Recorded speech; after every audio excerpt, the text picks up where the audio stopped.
It's a weird time to be living in a time and place where Marvel movies come out and there's just not a lot of buzz around it. And it's like around holiday season. Something's definitely going wrong with the multiverse.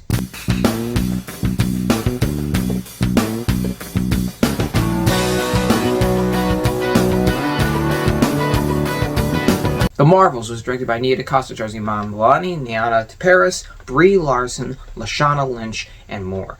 In here, the superheroes related to Captain Marvel have all teamed up together once a new threat emerges. A threat that has the ability to warp and manipulate space in ways that could damage our entire universe in order to sustain their own, bringing together a team-up.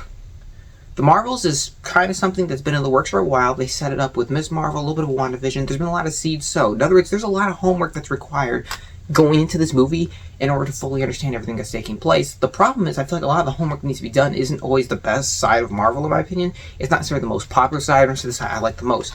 However, I actually kind of liked the Captain Marvel movie. I really did like Brie Larson's Captain Marvel, so I was kind of excited to see this movie. And I know there's a lot of debate about this, and there's the thing about the MCU being dead, but I saw the movie.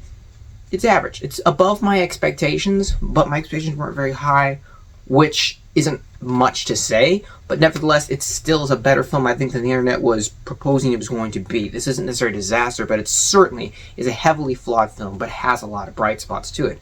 Iman Vellani as Ms. Marvel. Let me talk about her first, because I saw Ms. Marvel, you saw my review, you know I hate Ms. Marvel. I think the show was absolutely abysmal. That show criminally underused her, because this movie used her to her full potential. You can see how much of an up-and-comer she is. This movie gives her opportunities, and both her character, the way it's written, the way it's performed, everything, her dynamic with the rest of the team, it really allows her to shine. She's the best part of this whole movie, and you're going to hear that a lot because it's true. She is just absolutely the shining star of this movie. She has a likability to her, a naivety, an innocence, and this fun-loving vibe. She feels like the baby sister. This whole movie feels like three sisters, where like Captain Marvel is the big sister, Monica's the middle, and then Ms. Marvel's the baby, and she really plays into that so well, and she's just likable. On screen, you love seeing her. You love hearing what she has to say.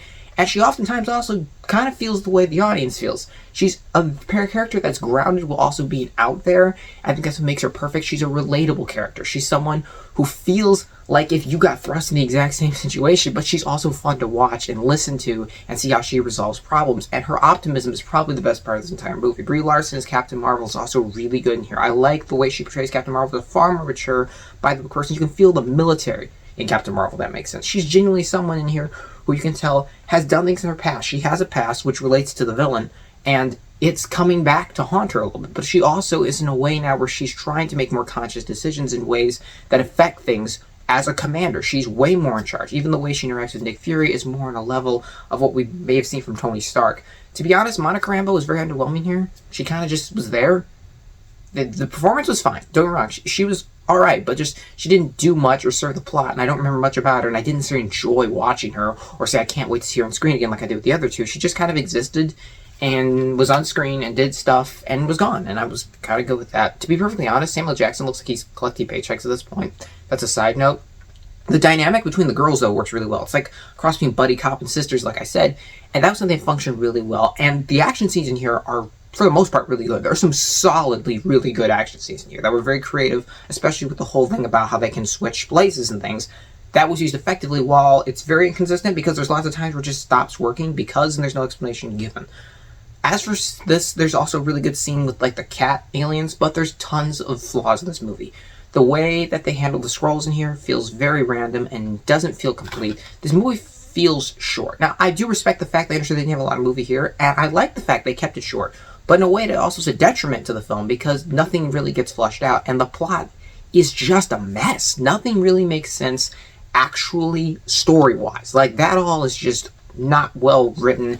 It has tons of issues. Plot lines are just thrown out and not finished. There's conveniences and plot holes everywhere. The villain is just literally basically Ronan, but done worse.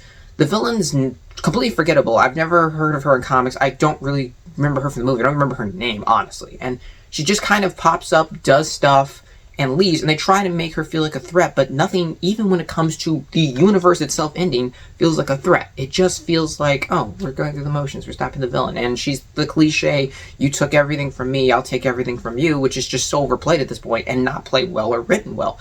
That she has like Ronin's axe literally in here, and it's just like has discount powers. The whole thing about her just feels very low tier. Extremely bad villain, poor writing all around. I dislike everything about the way the villain was written. And that's not the only problem in this movie. This movie in general is just kind of messy. It's rushed, and it doesn't actually feel like a movie. It just feels very generic at times. It can feel a bit too comedic. It takes too much comedy to the next level, and that works for a while until there's scenes where you need to be serious, and it's still not working. It's kind of all over the place and just spread around. It's pretty much Marvel cranking out content to make content at this point. It doesn't feel like a singular vision. It just feels like property to make money, to generate revenue and interest in the next thing, and it's not even doing that anymore. It's just extremely messy. Like I said, the villain's plan is also kind of clunky. It's just this really generic villain thing without getting into any spoilers about it. Captain Marvel's relationship with her really isn't even fleshed out, but it's supposed to be a major plot point, and it's just kind of throwaway lines, which I found to be very underwhelming. There's a focus on the characters in here, which is done pretty well, but certain ones like Monica Rambeau and Captain Marvel's relationship doesn't feel fleshed out, and I don't really know anything about Monica Rambeau still. It's just kind of, The post-credit scene, I think, is pretty interesting, but I'm curious if it's actually going to lead anywhere. This movie's just a mixed bag, like I said. It's all over the place. It's scattered. It doesn't really have a direction. The CGI is pretty abysmal. There's so many shots here where it just doesn't look finished. I am surprised the movie's actually released in the state it's in. I feel like it needs a lot of work in a lot of places. The cinematography is very uninspired. There's a lot of just still shot, still shot, still shot. There's also a color palette to it that's just very unpleasant to see. The music is beginning to sound like copyright-free music. It doesn't sound as good anymore for a Marvel movie. There's a lot in here that's just lacking, and I was wanting a lot more from this film, and it couldn't always deliver, but in some ways it did better than I thought. The Marvels is an interesting mixed bag of a mess of a film that can be entertaining at times, but isn't necessarily really making its actual existence justified, that I wouldn't necessarily say to go see in theater, wait for it to come on Disney Plus or something, then experience it, and then you can watch more of Marvel. I'm going to give the Marvels a 4 out of 10. So you guys, thanks so much for watching. I appreciate you, and I'll see you all next time.